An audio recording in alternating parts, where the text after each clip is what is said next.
Não, né, gente? Prova de ciências, né? Terceiro ano. Vamos lá. O corpo humano. Livro de Ciências, página 60. O ser humano é um animal racional. Ele pensa, ele fala, inventa coisas, né? Pois é um ser dotado de inteligência. Todas essas ações são possíveis de serem realizadas graças ao correto funcionamento de nosso corpo. O corpo humano ele é formado por órgãos, por vários órgãos, e cada um deles tem uma função específica. Apesar de dividirmos as partes que compõem o corpo para melhor estudá-los, eles trabalham em conjunto. Observe, a cabeça, ela pensa, controla e coordena as ações. Exemplo, vou para o parque depois da aula.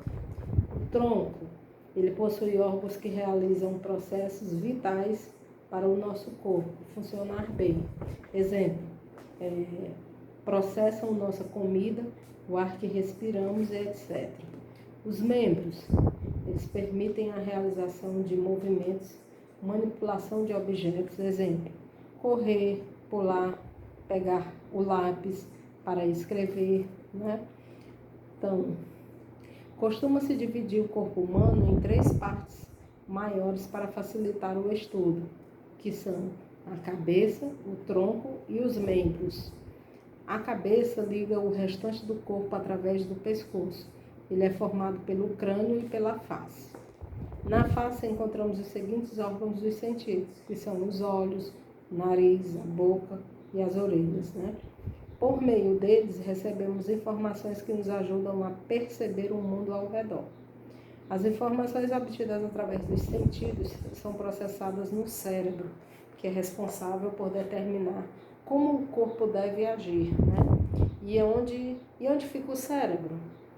Bom, por ser um órgão tão importante, responsável por todas as nossas ações, voluntárias e involuntárias, o cérebro fica guardado em uma caixa resistente formada por um conjunto de ossos unidos, que é chamado de tronco ou crânio, né?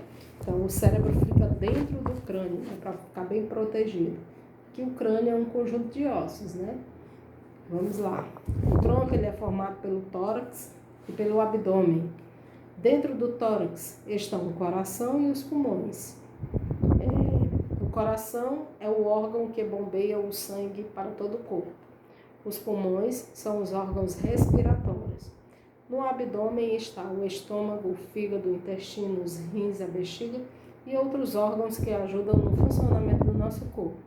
Além de trabalhar na digestão dos alimentos, retirando e absorvendo as substâncias úteis ao nosso organismo, elas também eliminam as substâncias indesejadas por meio de fezes e urinas.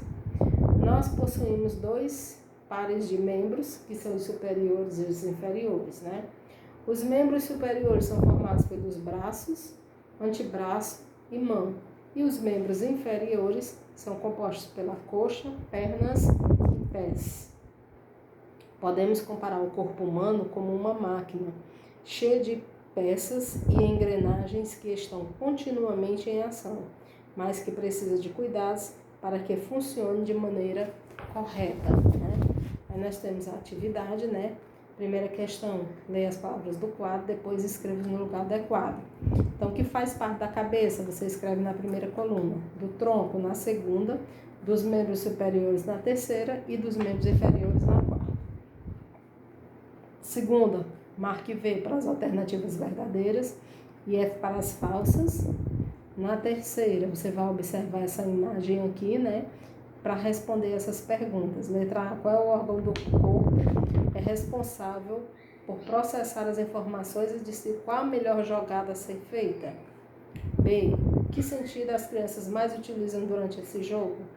C, qual parte do corpo é usada para movimentar as peças do jogo? Né? Aí você vai escrever as respostas. Página 63. Tem mais uma explicaçãozinha aqui de um conteúdo, né? Que é o corpo precisa respirar, né? Então, algumas ações que o nosso corpo realiza são exercidas sem o nosso controle, chamadas de ações involuntárias. A respiração é um exemplo desse tipo de ação. Estamos respirando o tempo inteiro, mesmo sem perceber. Ao dormir, o ar entra no nosso corpo e sai dele em um fluxo constante, através do nariz ou da boca. Nós, seres humanos, precisamos respirar, obter o gás oxigênio de ar. Ao respirar, fazemos dois movimentos, a inspiração e a expiração.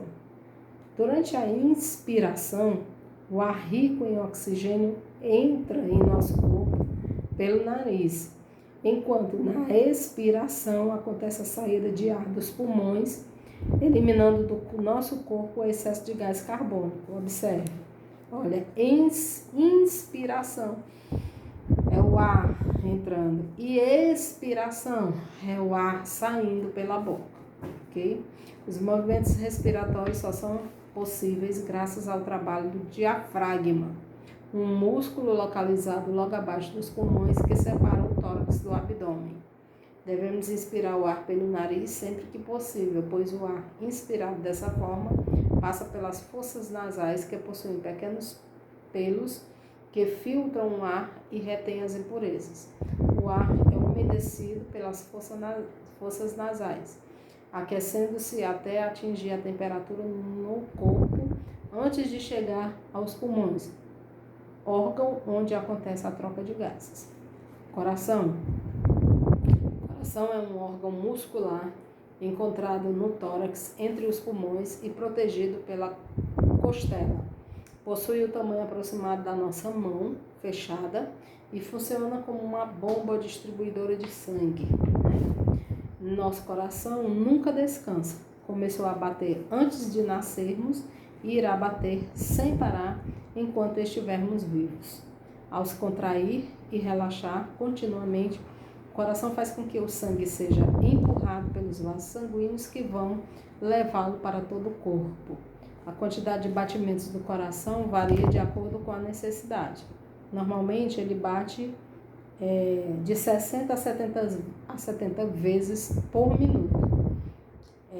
Quando dormimos, sua atividade diminui. Quando tomamos um susto, corremos. Ao realizarmos qualquer outro esforço físico, ele acelera os batimentos. Aí tem a atividade aqui falando sobre o coração, né? Primeira questão. Realize as comandas solicitadas abaixo. Então, você vai olhar aqui, ler esse texto, vai realizar e depois vai responder as questões aqui. Segunda, leia as frases abaixo e responda com o nome da estrutura a qual se refere. Terceira, por que devemos respirar pelo nariz ao invés da boca? Quarta questão, observe a imagem a seguir. Aí você vai responder essas duas questões aí, tá certo? Essas foram as aulas de hoje. Até amanhã, gente.